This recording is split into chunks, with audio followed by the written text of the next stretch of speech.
Hello friend, welcome to my channel Divya Jyoti @study channel में। आज मैं आपके लिए लेके आई हूँ कंपैरेटिव पॉलिटिक्स यानी तुलनात्मक राजनीति। सबसे पहले हम जानते हैं कि तुलनात्मक राजनीति का अर्थ क्या होता है। तुलना शब्द जिसका अर्थ होता है किन्हीं दो या दो से अधिक चीज़ों की तुलना करना, किसी विशेष गुण की तुलना करना तथा दो या दो से अधिक विषयों की तुलना करना। जैसे अच्छाई की बुराई के साथ तुलना करते हैं। इसी प्रकार हम राजनीतिक विज्ञान में परंपरागत राजनीति तथा आधुनिक राजनीति की तुलना करते हैं। तुलनात्मक राजनीति क्या है, इसका उत्तर देना तो कठिन कार्य है, किंतु हमने आपको बता दिया है कि परंपरागत राजनीति तथा आधुनिक राजनीति के बीच की तुलना करना। हाँ, हम इसलिए ये भी कह सकते हैं कि जो पहले की परंपरागत राजनीति थी उसमें केवल संविधान तथा सरकार के अंगों की ही केवल स्टडी की जाती थी, किंतु आधुनिक राजनीति में सरकार, संविधान तथा सरकार को प्रभावित करने वाले तत्वों की भी स्टडी करते हैं तथा इसमें दबाव समूह, जनमत, वोटिंग बिहेवियर जैसे टॉपिक्स को हम पढ़ते हैं तथा किस देश की सरकार किस प्रकार है तथा उसकी संरचना किस प्रकार है और विभिन्न देशों के संविधानों में और भारत के संविधान में क्या अंतर है, संविधानों की प्रकृति कैसी है, इन विषयों पर अध्ययन करते हैं। तुलनात्मक राजनीति के विषय में विभिन्न विद्वानों ने एक मत न होकर अपनी अलग अलग परिभाषाएं दी हैं। आइए जानते हैं हम इसका मीनिंग एंड डेफिनेशन, अर्थ तथा परिभाषाएं।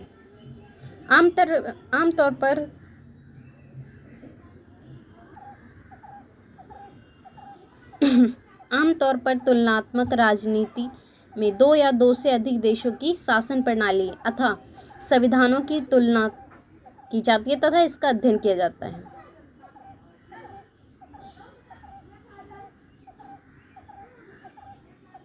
तथा जैसे कि हमने कहा कि आधुनिक राजनीति में राजनीति व्यवस्थाओं की अलग अलग तुलना की जाती है विभिन्न प्रकार से।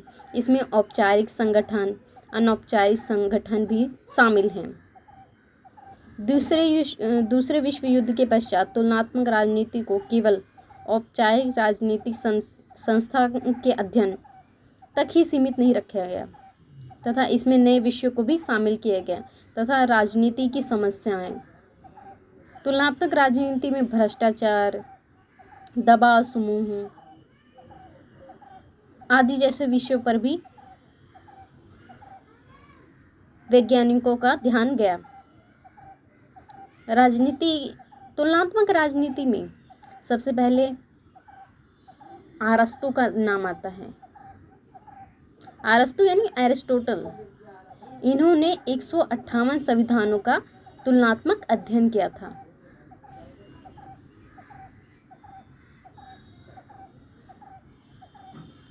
प्लेटो और हीगल जैसे महान विद्वान जिनकी आज भी हम तुलना करते हैं,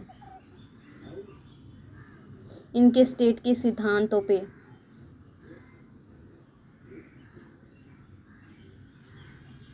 आधुनिक राजनीति के महान विचारकों में से डेविड ईस्टन, पॉवेल, आलमंड जैसे विद्वानों का नाम आता है।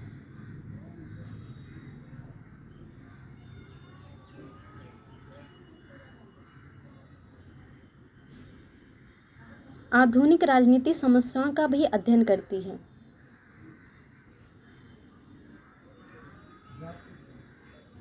आइए हम बाकी डेफिनेशन के माध्यम से पढ़ते हैं।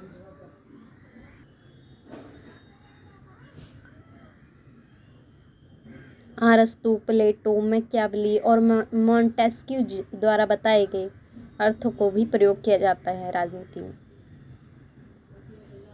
वर्तमान में तुलनात्मक राजनीति को व्यापक रूप में इसका अध्ययन किया जाता है तथा व्यापक होने के कारण अनौपचारिक राजनीतिक संस्थाओं, जैसा कि मैंने आपको पहले बताया था, उन तत्वों का भी तुलनात्मक अध्ययन किया जाता है। आइए परिभाषा करते हैं। एडवर्ड ए फीमैन के अनुसार तुलनात्मक राजनीति सरकारों के विभिन्न प्रकार तथा विविध राजनीतिक संस्थाओं का तुलनात्मक अध्ययन और विश्लेषण करती है। सेकंड परिभाषा, जीन ब्लेंट के अनुसार तुलनात्मक राजनीति वर्तमान विश्व में राष्ट्रीय सरकारों के प्रतिमानों का अध्ययन है। यानी कि हमारे फर्स्ट वर्ल्ड तथा सेकंड वर्ल्ड के जितने भी देश हैं, विकासशील विकसित देश, इनकी सरकारों, इनकी संरचना में क्या अंतर है, इसका भी अध्ययन करते हैं। अब पढ़ते हैं एम कार्टिस के अनुसार तुलनात्मक राजनीति संस्थाओं की कार्यप्रणाली और राजनीतिक व्यवहार में महत्वपूर्ण नियमितताओं और समानताओं तथा असमानताओं से संबंधित है। अब ये कह रहे हैं कि जितने भी विश्व की सरकारें हैं तथा इनकी संस्थाएं किस प्रकार से कार्य करती हैं तथा उन देश के सरकारों के साथ जनता की किस प्रकार संबंध हैं तथा उनके व्यवहारों का गहन अध्ययन करते हैं तथा इनमें किस प्रकार एक देश की दूसरे देश की सरकारों की संरचना में अंतर तथा क्या क्या असमानताएं समानताएं पाई जाती हैं, इसका भी अध्ययन करते हैं। नेचर ऑफ कंपैरेटिव पॉलिटिक्स, यानी कि तुलनात्मक राजनीति की प्रकृति कैसी है। तुलनात्मक राजनीति एक ऐसा विषय है जिसका अर्थ एवं अध्ययन क्षेत्र बदलता रहता है। दूसरे युद्ध से पूर्व की राजनीति और वर्तमान राजनीति में बहुत बदलाव हुआ, बल्कि इसके अध्ययन पद्धति यानी कि मेथड और अध्ययन क्षेत्र भी बदला। एडवर्ड फीमैन की एक कोट है इसमें, तुलनात्मक राजनीति एक बहुत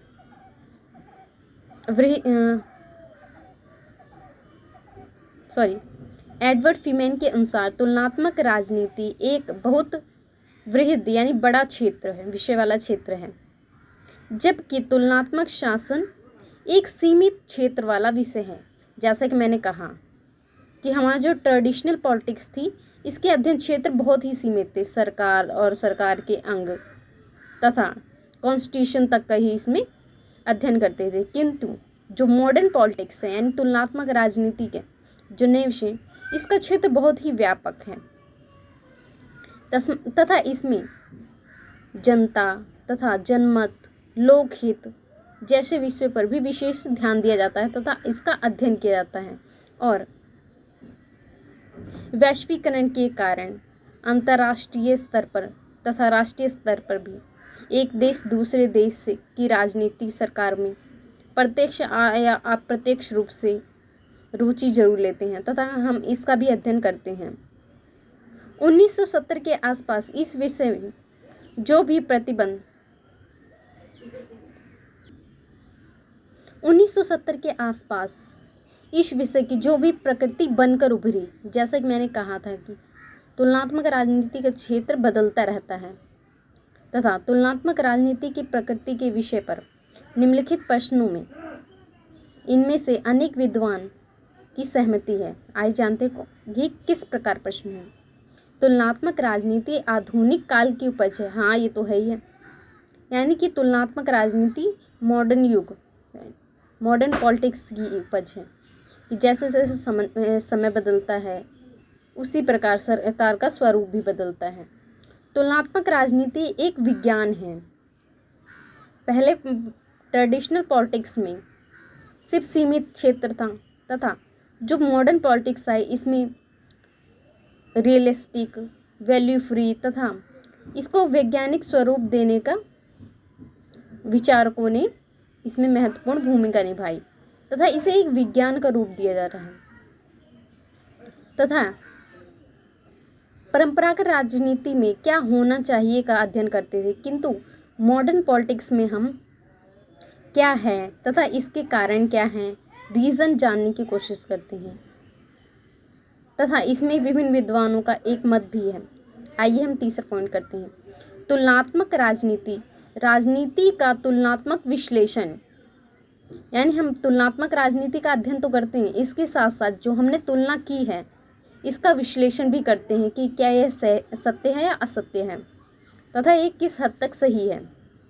फोर्थ पॉइंट, तुलनात्मक राजनीति का क्षेत्र बहुत ही व्यापक है। तुलनात्मक राजनीति मूल्य निरपेक्ष अध्ययन करती है, यानी कि ये मूल्य पर ही ध्यान नहीं देती, मूल्यों के साथ साथ क्या होना चाहिए तथा आज की करंट सिचुएशन क्या है, इन चीज़ों के बारे में भी हम अध्ययन करते हैं। तथा जैसे कि मैंने कहा था, साइंटिफिक मेथड यूज़ करते हैं, वैल्यू फ्री है, मोरालिटी पर बेस्ड नहीं है, ये फिलोसफिकल नहीं है तथा ये रियलिस्टिक पर है, रियल है, जो इन विषयों का अध्ययन करते हैं। तुलनात्मक राजनीति से जुड़े विषयों का तुलनात्मक अध्ययन है। तुलनात्मक राजनीति, जैसे कि हमने पढ़ा, राजनीति से जुड़े विषयों का अध्ययन है। हमारी जो मॉडर्न पॉलिटिक्स है, इसमें हमने अनेक विषयों को लिया तथा इन विषयों से जुड़े हुए समस्याओं तथा इनकी विशेषताएं तथा इनमें किस प्रकार बदलाव हो सकता है, इन चीज़ों का हम तुलनात्मक अध्ययन करते हैं। स्कोप ऑफ कंपैरेटिव पॉलिटिक्स, यानी कि तुलनात्मक राजनीति का क्षेत्र। तुलनात्मक राजनीति के अध्ययन क्षेत्र के संबंध में प्रमुख दो दृष्टिकोण प्रचलित है। जैसा कि मैंने आपको पहले कहा था, परंपरागत दृष्टिकोण यानी कि मॉडर्न ट्रेडिशनल पॉलिटिक्स, जिसमें कानूनी और औपचारिक संस्थाओं का ही अध्ययन किया जाता था, जिसे कानूनी और औपचारिक दृष्टिकोण भी कहा जाता है। आधुनिक दृष्टिकोण यानी मॉडर्न अप्रोच। आधुनिक दृष्टिकोण वाले विद्वानों ने तुलनात्मक राजनीति के अध्ययन क्षेत्र को विस्तृत बना दिया। राजनीति के औपचारिक तथा राजनीतिक संस्थाओं को तथा इसके साथ साथ अनौपचारिक राजनीतिक संस्थाओं के साथ उन विषयों को भी शामिल किया जो राजनीति को प्रभावित करते हैं। किस प्रकार से ये राजनीति को प्रभावित करते हैं।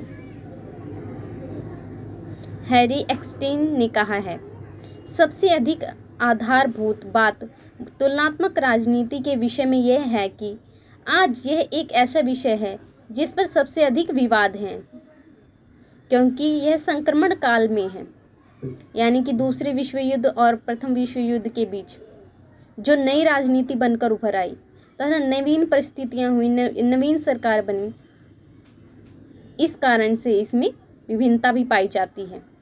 एक प्रकार की विश्लेषण शैली से दूसरे प्रकार की विश्लेषण शैली में प्रस्थान करा, यानी युद्धों के परिणाम तथा इसके बाद विकसित हुई सरकारें और अलग अलग देशों के अस्तित्व, इन सब ने राजनीति को बहुत प्रभावित किया।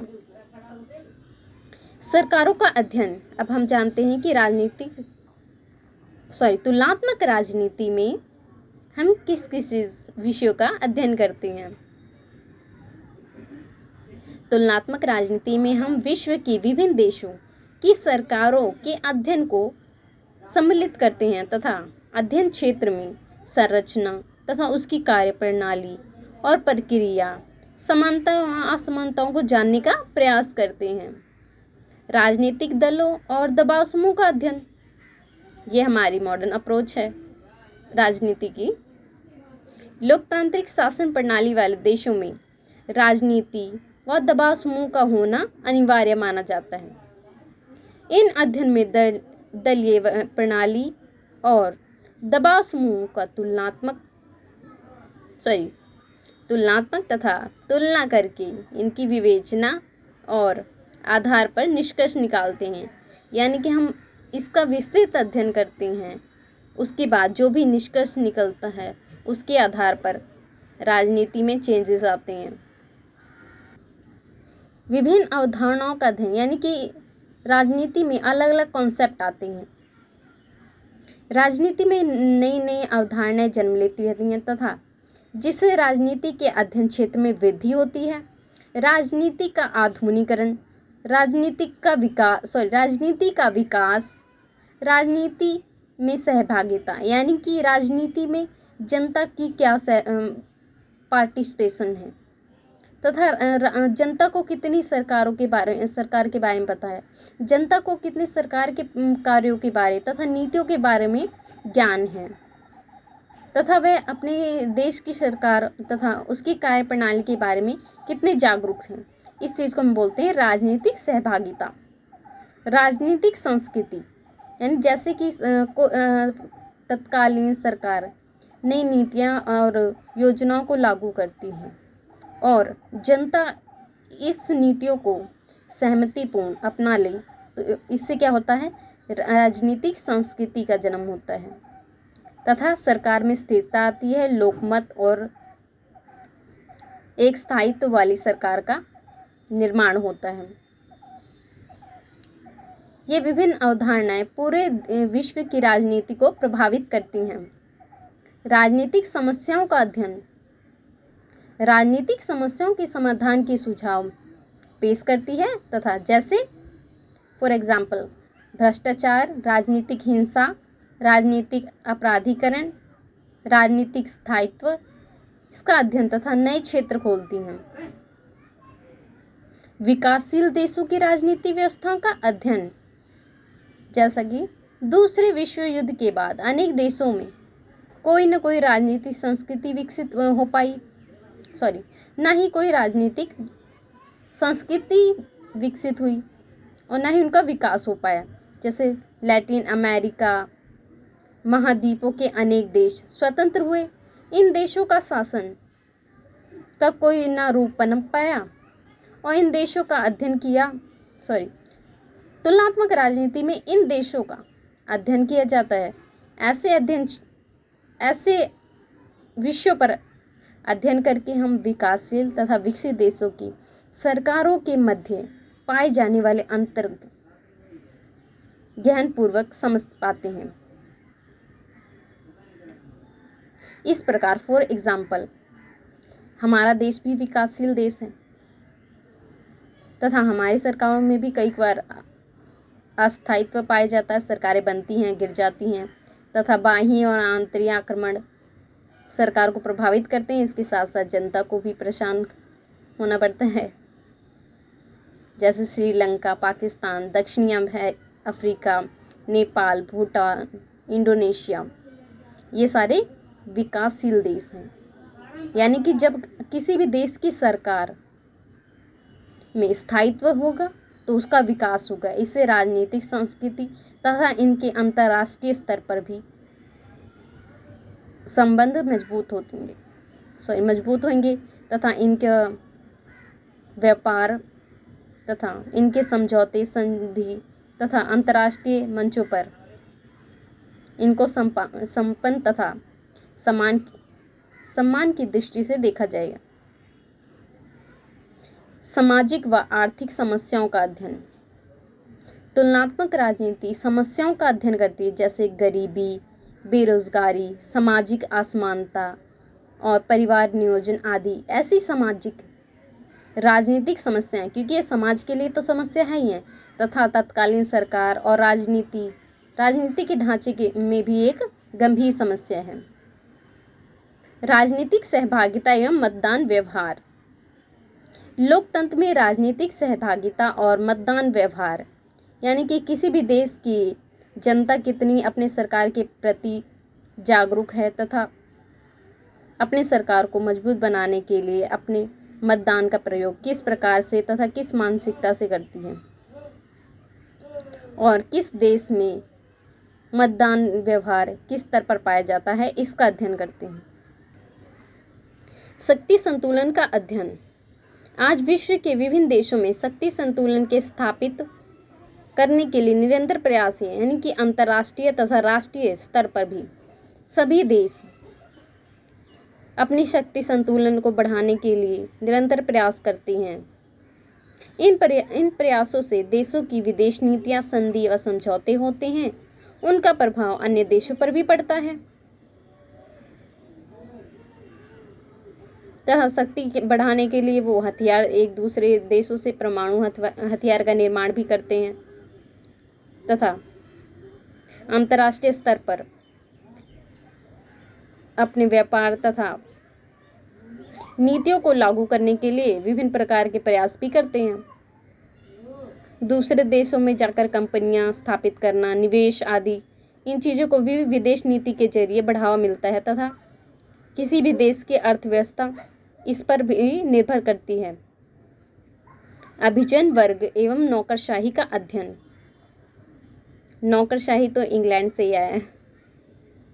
वैसे तो प्रत्येक शासन प्रणाली में अभिजन वर्ग और नौकरशाही की विशेष भूमिका रही है, किंतु लोकतांत्रिक शासन प्रणाली तथा इनके संगठनों व कार्यों का भी तुलनात्मक अध्ययन करते हैं। चुनाव प्रणाली का अध्ययन। चुनाव की विभिन्न प्रणालियां होती हैं और इनके अपने अपने गुण और दोष पाए जाते हैं तथा विभिन्न देशों की चुनाव प्रणाली का तुलनात्मक अध्ययन करते हैं। राजनीतिक सिद्धांतों, विश्लेषणों तथा खोजों का अध्ययन करते हैं हम तुलनात्मक राजनीति में। तुलनात्मक राजनीति के ज्ञान में वृद्धि नए सिद्धांतों का विश्लेषण की खोजों से ही होती है वैसे, इसलिए विद्वान इन सिद्धांतों, खोजों और राजनीतिक खोजों के पक्षधर हैं। यानी कि राजनीति क्या है, समय समय पर परिवर्तित होती रहती है, सरकारें बनती हैं तथा विभिन्न अवधारणाओं का जन्म होता है, तो ये धीरे धीरे सिद्धांत के रूप में विकसित होती हैं।